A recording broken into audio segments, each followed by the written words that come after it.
So basically in zoology it was discovered that the female spider reproduces from the male spider, and then she kills him and throws him outside the home. And then when the kids grow, they also kill the mom spider and they throw her outside the home.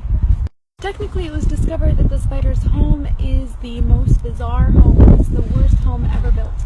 And it was described in the Quran in one verse.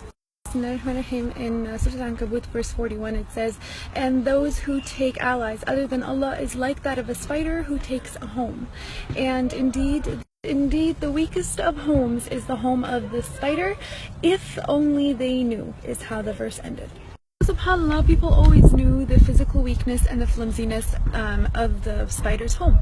But only in this era were they able to make the connection and comprehend the moral and the spiritual weakness of the spider's home. Hence why at the end of that verse it says, "If only they knew." Still, Allah subhanahu wa ta'ala had named an entire chapter, an entire surah after this creature. He spoke about the actual spider in one verse. The rest of the surah was about fitan, sins and temptations. Literally, the second verse in Surah Al-Ankabut says, "Bismillahirrahmanirrahim," and do people think they're going to say we believe, but they're not going to be tempted or tested or tried? Technically, what's the connection between sins and temptations and the spider's home and the spider's web? Why was that connection made in the Quran? If we actually ponder into it a little bit, we'll realize that the connection and the battle and the intertwinement of fitan and temptations is figuratively, it's like the spider's home, the spider's web.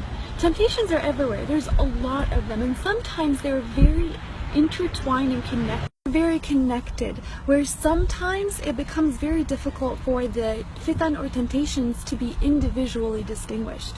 And that's why the comparison was there. A human who falls into the trap of temptation and sins is like a human who figuratively falls into a spider's web, technically.